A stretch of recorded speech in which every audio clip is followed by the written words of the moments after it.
सख्य भक्ति में कैसे भगवान को पाना चाहिए। इस संसार में आधे से ज़्यादा रिश्ते तो इसलिए बनाए जाते हैं भैया कि बुरे समय पे काम आ जाएंगे। कुछ मित्र इसलिए बनाए जाते हैं कि भैया वेल बढ़िया, इसका जुगाड़ है, सिस्टम अच्छा है, इसका धन दौलत बढ़िया है, तो जब जरूरत पड़ेगी तो कभी इनसे पैसा उधार ले लेंगे। बिजनेस शुरू करना हो तो पार्टनर बन सकता है हमारा, इसलिए संबंध बनाए जाते हैं।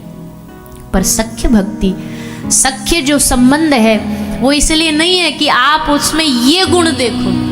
हम तो कहते हैं मित्र में अगर कोई किसी प्रकार का चुनाव अगर आपको करना है तो बस विशेष ध्यान रखिए, मित्रता वही जो आपको अच्छे गुणों से जोड़े, मित्रता वही जो आपको भगवान से जोड़े।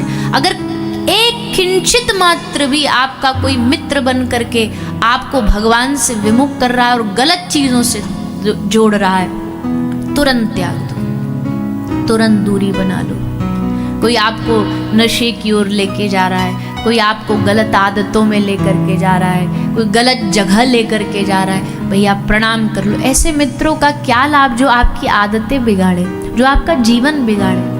मित्र तो वही सुंदर है जो आपको भगवान से जोड़ता हो। चुनाव सही करो, चुनाव गलत करोगे तो जीवन बिगड़ जाएगा, तुरंत बिगड़ जाएगा। संगत क्या नहीं बिगाड़ सकती, संगत से क्या मन नहीं बिगड़ता लोगों का। अच्छा भला भजन करते करते कोई ऐसा संग मिल जाता है कि सब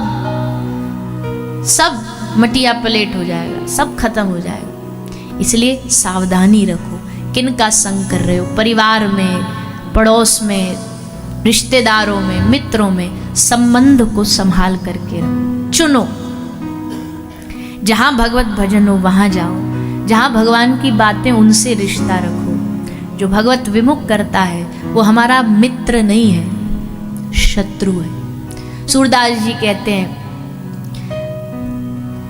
तज मन हरि विमुखन को संग, तज मन हरि विमुखन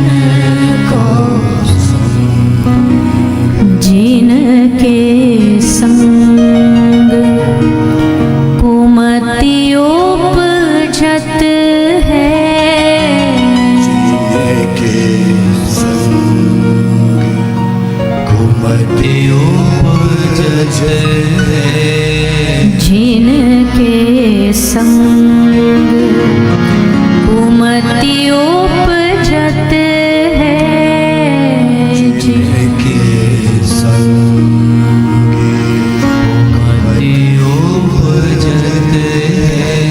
परत भजन में भंग, तज मन हरि विमुखन को संग, तज मन हरि विमुखों से, जिनके जीवन में अब देखो पता तो लग ही जाता भैया इसके जीवन भजन है कि नहीं है। भक्ति की बात करता होगा तो हाँ ठीक है, राधे राधे श्याम श्याम। अगर नहीं करता है ना तो दूर रहो भैया, जितना दूर रहोगे ऐसे लोगों से भजन बचा रहेगा। नहीं तो थोड़ा बहुत तुम्हारा गलती से 2-4 पैसा बैंक बैलेंस भक्ति का बना होगा वो भी सब साफ हो जाएगा, छीन ले जाएगा सब। संग करो भगवत भक्तों का, मित्र ऐसा बनाओ। सुदामा जी की मित्रता ठाकुर जी से किसी स्वार्थ पर आधारित नहीं थी, प्रेम पर आधारित थी। ऐसी मैत्री हुई बचपन से ही, दोनों का संग अद्भुत बना, दोनों की मैत्री खूब लंबी चली। दूरी हो गई शरीर से पर मन की दूरी ना हो पाई। सुदामा जहां भी रहे, अपने घर रहे, परिवार रहे, कृष्ण की स्मृति, कृष्ण की याद उनके हृदय में, भगवान की याद उनके हृदय में बनी रही। तुम्हारे कृपा के बल से अपना जीवन ग्रस्त भी जी रहे हैं। कौन कहता ग्रस्त में भक्ति नहीं हो सकती, कौन कहता काम करते करते भक्ति नहीं हो सकती। भैया जितने हमारे संत महापुरुष भगवत भक्त हुए सबने ग्रस्त में। अच्छा भगवान एक बात और सोचते हैं, ऐसा हमको लगता है, हमने संतों से सुना है कि अगर कोई साधु सन्यासी विरक्त हो और ब्रज में रह के भजन कर रहा है, तो उसका तो काम ही भजन करना है, दूसरा तो कोई काम है नहीं, सिर्फ भजन करना। ना उनको ड्यूटी जाना, ना उनको बच्चे पालने, ना उनको परिवार चलाना, और भजन करना, ये उनका कर्तव्य है। ठाकुर जी खुश होते हैं, आहा क्या बात है, सब दुनिया छोड़ दी। लेकिन एक बात ध्यान रखना, जो किसी ग्रस्त में है, बाल बच्चे हैं, परिवार है, सर पे रोज की महीने की जिम्मेदारी है कि फीस भरनी है, किराया भरना है, बिल भरना है, काम करना है, घर परिवार को चलाना है, इधर बच्चे रो रहे हैं, इतनी इधर पत्नी लड़ रही है, इधर पड़ोसी लड़ रहा है, चारों तरफ टेंशन ही टेंशन है, चारों तरफ परेशानियां ही परेशानियां, चिंता ही चिंताएं। उन चिंताओं में से जो निकल के थोड़ी देर भगवान को याद करता है ना, हमको लगता है कि भगवान को वो इतना प्रिय होता है कि चलो ये ब्रज में जो रह रहा है, जो साधु सन्या, उसके पास तो एक ही काम है, पर इस बेचारे को देखो इतने झंझटों में से निकल करके अगर मुझे याद कर रहा है, तो इसकी थोड़ी भक्ति पर ही मैं कृपा कर देता हूँ। तो कभी ये नहीं सोचना कि भाई हम तो गृहस्थी हैं तो इतना नहीं कर पाते, जितना कर पाओ बढ़िया है, लेकिन इतना भी करोगे ना तो ठाकुर जी उसको उतना समझेंगे। जो सब छोड़ के कर रहा है उतना करेगा, उसको इतना समझेंगे छोटा, कि भाई तेरे पास तो और कोई काम ही नहीं, फिर भी तू कुछ नहीं कर रहा। और जिसके पास इतनी जीवन की जिम्मेदारियों में से कोई थोड़ा भी करता है ना, तो ठाकुर जी को लगता है आहा, गलती करे समुद्र सम, गिनत ना अपनो जान। समुद्र बराबर भी गलती करे ना तो ठाकुर जी अपना जान के माफ कर देते हैं। और राई के सम भजन ही मानत मेरु समान। समुद्र बराबर गलती करो, ठाकुर जी नहीं मानेंगे। राई बराबर, राई का दाना जो होता है ना, उतना से बराबर भी भजन करोगे ना, मेरु पर्वत के बराबर ठाकुर जी तुम्हारी भक्ति मानने लग जाएंगे। इतने दयालु हैं। पर ये भरोसा रखो कि मेरी इतनी सी भक्ति भी, जरा सा समय भी मेरे ठाकुर जी को प्रसन्न कर देगा, बस इतना काफी है मेरे लिए। इसलिए उन झंझटों में से समय निकालो, और किसी कारण ना भी निकाल पाओ तो कहो उनसे क्या। ये भजन की एक लाइन है जिसमें कह रहे हैं, संभव है झंझटों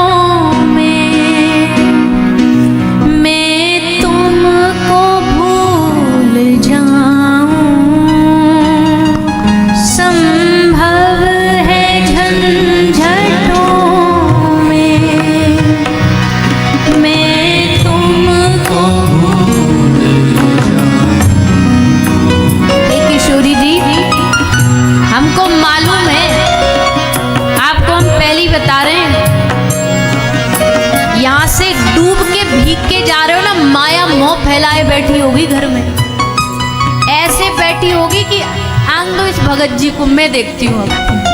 बड़ा 7 दिन भगत बन रहा था वहां कथा सुनते सुनते, माया प्रपंच में फंसाने में एकदम तैयार खड़ी होगी, चिंताएं खड़ी होंगी घेरने के लिए कि बहुत मौज ले ली तूने 7 दिन, अब आ बेटा इधर, अब मैं तुझे अपना रूप दिखाती हूँ।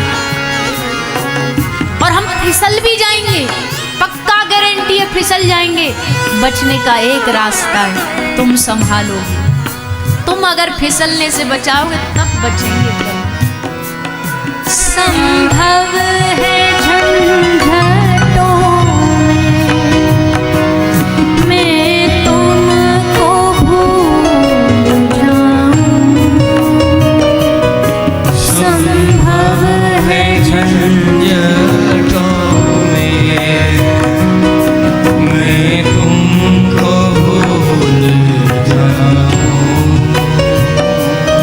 मेरी शाम कहीं तुम भी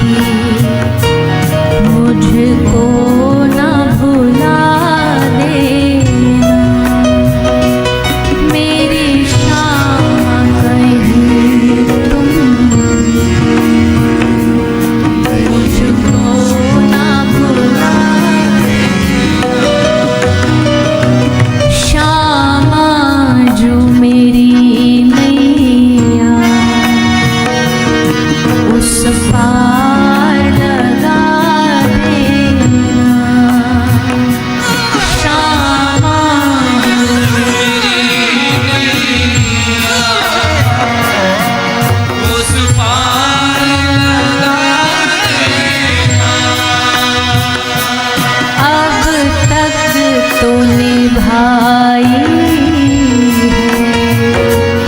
आगे भी निभा लेना।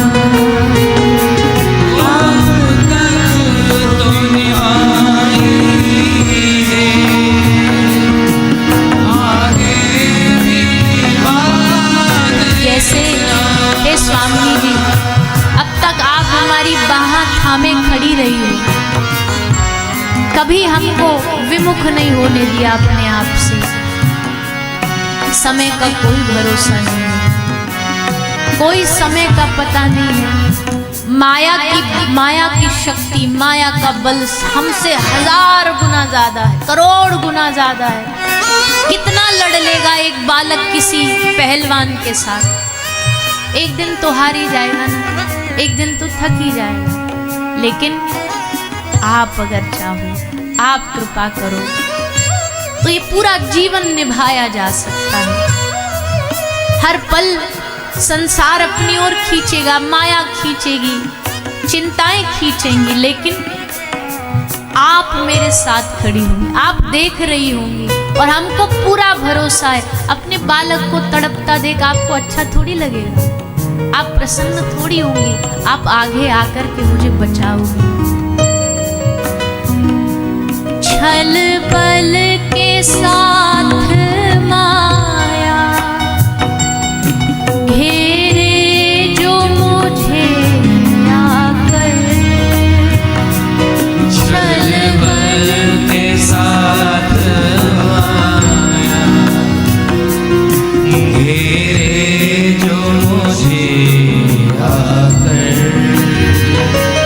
छल बल के साथ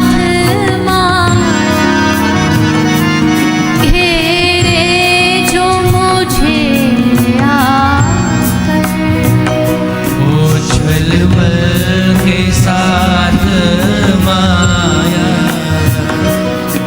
घेरे जो मुझे आकर, तुम देखती ना रहना, मुझे आके बचा लेना। तुम देखती ना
छल बल के साथ माया घेरे जो मुझे आकर। माया अकेली नहीं आती, पूरे बल के साथ आती है, पूरी फौज के साथ आती है। अगर मुझे घेर भी ले तो तुम देखती ना रहना, मुझे आके बचा लेना। संभव है झंझटों में मैं तुमको भूल जाऊं, पर मेरी श्यामा कहीं तुम भी मुझको ना भुला देना। मैं भुला दूं फिर भी बात बन जाएगी, पर तुम अगर भुला दोगे तो फिर कोई अस्तित्व बचेगा नहीं हमारा, कोई अस्तित्व रहेगा नहीं हमारा। कितनी नादानियाँ करते हम, पर फिर भी प्रभु हमें भुलाते नहीं हैं, फिर भी श्री किशोरी जी हमें भुलाती नहीं है। हमारा ध्यान रखना, हमारा ख्याल रखना, हमारे जीवन को चलाते रहना, ये सब उनकी कृपा से चलता है। हम नादानियाँ करते हैं, हम शरारतें करते हैं, पर अंततो गत्वा यही मन में भाव आता है। बालक तो शरारती होता ही है, बालक तो मिट्टी में कूद ही जाता है, कपड़े गंदे कर लेता है, पर माँ तो जानती है कि डांटेगी फटकारेगी, पर फिर उसके बाद खुद ही जा कर के कपड़ों को साफ कर देगी, धो देगी। ये थोड़ी कहती है बच्चे से तूने गंदे करे तू ही धो, तूने ही शरीर मैला किया तू ही जा। पकड़ेगी, पकड़ करके एक चपत लगाएगी और टंकी के नीचे खड़ा कर देगी और फिर साबुन लगा लगा के उसका पूरा मिट्टी धो देगी। तो कीचड़ तो बहुत है हमारे शरीर में, हमारे मन में, उसको धोना हमारे बस की बात भी नहीं है। लेकिन जैसे एक माता बालक को पानी के नीचे बिठा करके उसके सब गंदगी को धो देती है, वैसे ही हमारे सब अपराधों को, हमारी सब कमजोरियों को, हमारी सब गलतियों को आप अपनी कृपा के जल से धो दीजिए। आप अपनी कृपा के उस पानी से हमारे इन अपराधों को नष्ट कर दीजिए। पर इतना है कि इसमें मानना तो पड़ेगा कि हम उनके हैं, उनके बालक, पर इतना मानना भर है, इसी में पूरी जिंदगी निकल जाती है। यही नहीं मान पाते हम कि हम उनके हैं। बस ये मान लिया ना, फिर तो सब अपराध क्षमा हो जाएंगे। ये भरोसा इस बात का कि हम उनके हैं, हमारा सबसे सुंदर और करीबी संबंध उनके साथ है, बस इतना ही मानना है। कथा सुन के भी इतना ही मानना है। हम तो कहते कहते हर कथा में कहते हैं, कथा का मतलब कुछ और नहीं है, सिर्फ इतना है, उनको अपना बना लो, उनको अपना मान लो। अपने तो हैं, बनाना क्या है, कोई नया रिश्ता थोड़ी बना, अपने तो हैं, बस मान लो कि मेरे। इतना मानने भर से महापुरुष कहते बात बन जाती है। तो हमारी गंदगियों को, हमारे अपराधों को उनकी करुणा का जल धो देगा।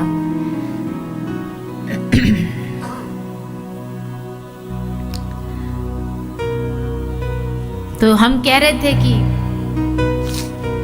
कहाँ थे पता नहीं,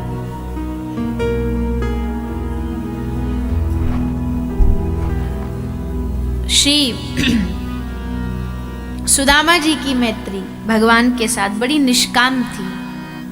निष्काम भाव के साथ सुदामा जी भगवान का स्मरण करते, ग्रस्त में रह के भजन करते थे। क्योंकि ये बात इसलिए जरूरी है कहना, क्योंकि भजन की बारी आती तो हम सबके पास भजन से बचने का बहाना होता है कि भाई हम तो गृहस्थी हैं। गृहस्थी है तो क्या हुआ, क्या भगवान के नहीं है? क्या हमको अपने जीवन का कल्याण नहीं करना, केवल साधु बाबा जी को ही करना है?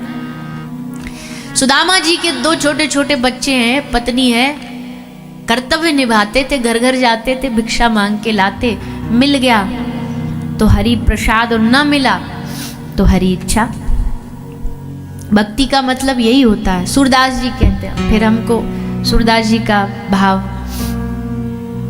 क्या है भक्ति?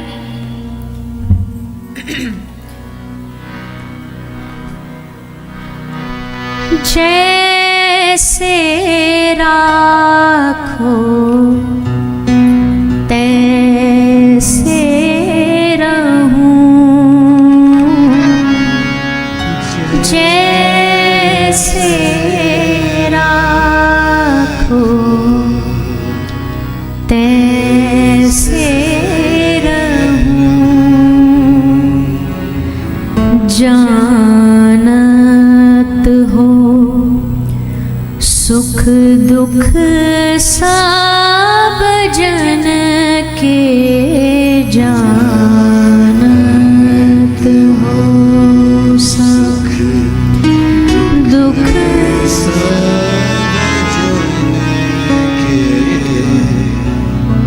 जानत हो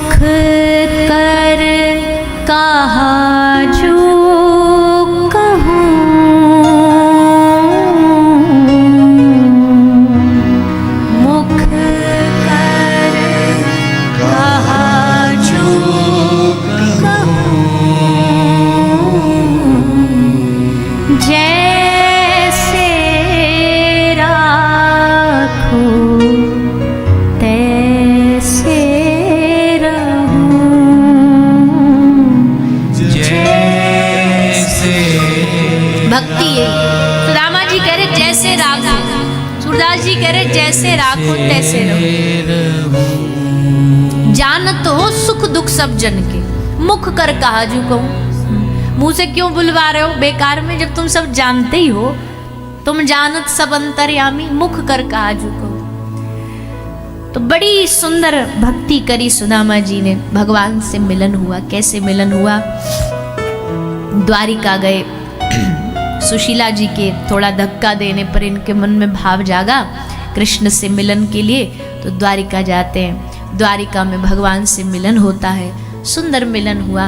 भगवान ने दिल खोल करके सुदामा को अपनाया, स्वागत किया, अद्भुत मिलन होता है। और उसके बाद तंदुल चावल भगवान को प्रदान किए। भगवान ने उन तंदुल को पा करके सुदामा को भगवत भक्ति प्रदान करी। वापस लौटे, महल मिल गए, पर भगवत भक्त को ये सब नहीं चाहिए होता, भगवान की कृपा चाहिए होती, वो मिल गई। सुदामा जी महल बन गए पर रहे नहीं उसमें, झोपड़ी में ही रहे, भजन करते करते भगवान को प्राप्त किया। इस प्रकार भगवत भक्त श्री सुदामा जी के चरित्र को सुनाया गया। फिर यादव जो यदुकुल है उसका धीरे धीरे आपस में युद्ध हुआ, विनाश की ओर बढ़े। भगवान भी अपनी लीला संवरण करके प्रभास क्षेत्र में गए और भागवत जी में अपने स्वरूप की स्थापना करते हुए भगवान अपने धाम में प्रविष्ट हो जाते हैं। भगवत लीला श्रीमद् भागवत के इस सुंदर प्रसंग में यहाँ विश्राम होती है। भगवान अपने धाम चले गए, जहाँ से आए थे गोलोक भगवान का धाम माना जाता है, उसी गोलोक में वापस प्रविष्ट हो गए। इस प्रकार भगवत लीला सुनाते हुए सुखदेव जी महाराज अंत में कुछ और लीला श्रवण कराते हैं। श्री भगवान के ही अवतार हैं दत्तात्रेय भगवान, उनकी कथा सुनाई। 24 गुरु उन्होंने धारण किए हैं। यहाँ भी ब्रज में आप रहे हो, यहाँ भी आपके हजारों गुरु हो सकते हैं, जिससे जो शिक्षा, एक रिक्शा वाला भी गुरु हो सकता है। अगर रिक्शे वाला भी कोई बढ़िया बात बनाए तो वो भी गुरु है, पर दीक्षा गुरु एक, दीक्षा गुरु नहीं, बार बार बदल सकते। कान में मंत्र देने वाला, कान में मंत्र फूकने वाला तो एक ही होता है। तो शिक्षा लिया अनेकों से, सबको अपना शिक्षा गुरु बनाया। और सुखदेव जी महाराज राजा परीक्षित पर कृपा करते हुए, इनको आशीर्वाद देते हुए यहाँ से विदा लेते हैं। सुखदेव जी विदा होते हैं, तक्षक आता है और परीक्षित राजा के सामने उपस्थित होता है। राजा परीक्षित आंख बंद करके ध्यान मग्न थे, आके डस करके चला गया। लेकिन वहीं भगवत प्राप्ति हो गई श्री राजा परीक्षित को श्रीमद् भागवत कथा के श्रवण मात्र से। तो हम सब ने भी 7 दिन तक इस भागवत को श्रवण किया है। छत्र छाया भागवत की रहेगी हमेशा, पर ब्रज की धरती थी इसलिए थोड़ा हमको ब्रज के भाव कहने में ज़्यादा आनंद आता है, इसलिए भागवत के प्रसंग को हमने कहा, प्रसंग संक्षेप में कहा। तो ऐसा भाव रखते हुए श्रीमद् भागवत जी हम पर कृपा करें और जिस प्रकार राजा परीक्षित का कल्याण हुआ, हम पर बस इतनी कृपा हो जाए कि इस भागवत के तत्व को हम समझ लें और जब तक जीवन रहे इस भागवत को श्रवण करते रहें। जो पहली बार आए हैं, पहली बार भागवत जो सुन रहे हैं, हम उनसे भी कहेंगे कि भैया पहली है पर लास्ट नहीं होनी चाहिए, अंतिम नहीं होनी चाहिए। अब इसकी आदत बना लीजिए कि कम से कम महीने में, 2 महीने में, 6 महीने में एक बार तो रोज तो सुननी है, टीवी के माध्यम से कभी साक्षात जा कर के भी सुनिए, क्योंकि आप खुद अनुभव कर, अब जो आप मोबाइल पे, टीवी पे कभी हमको चलते फिरते शायद कभी सुन लेते हो, उसका ज़्यादा आनंद है कि सामने बैठ के श्रवण का आनंद है। क्योंकि यहाँ आपको मौका नहीं है ना दूसरा, यहाँ एक बार आगे एंट्री कर गए, फंस गए यहाँ। अब यहाँ से जब ही जाओगे जब व्यास जी जाएंगे। वैसे तो आज़ाद हो, पर भाव यही रहता है कि जब व्यास जी जाएं तभी श्रोता कोट करके जाना चाहिए। तो अब तो यहाँ बन गए तो सुनना ही पड़ेगा, और सुनना पड़ेगा क्या, फिर तो जब कथा का रस आने लगे तब तो फिर ऐसा करता है कि प्रभु कभी ये समाप्ति ना हो, कभी विश्राम ही ना हो। श्रवण मंगलम श्रीमदाततम, ऐसी भगवत कथा आप सबने 7 दिन तक यहाँ श्रवण करी। इस धाम में हम तो पक्का मानते, यकीनन मानते कि हमसे कहने में ज़रूर बहुत सारी त्रुटियां हुई होंगी, इसलिए भागवत जी के चरणों में हम अपने अपराधों को, अपनी गलतियों को, अपने शब्दों को, सबको समर्पित करते हैं। भगवत कथा भगवान की है, उन्हीं के चरणों में इसका पाप पुण्य फल जो भी है वो सब भगवत चरणों में यही समर्पित करके जाते हैं। और इसके अलावा इस भागवत जी से कोई मांग नहीं है, बस भगवत भक्ति मिले ऐसी मांग है।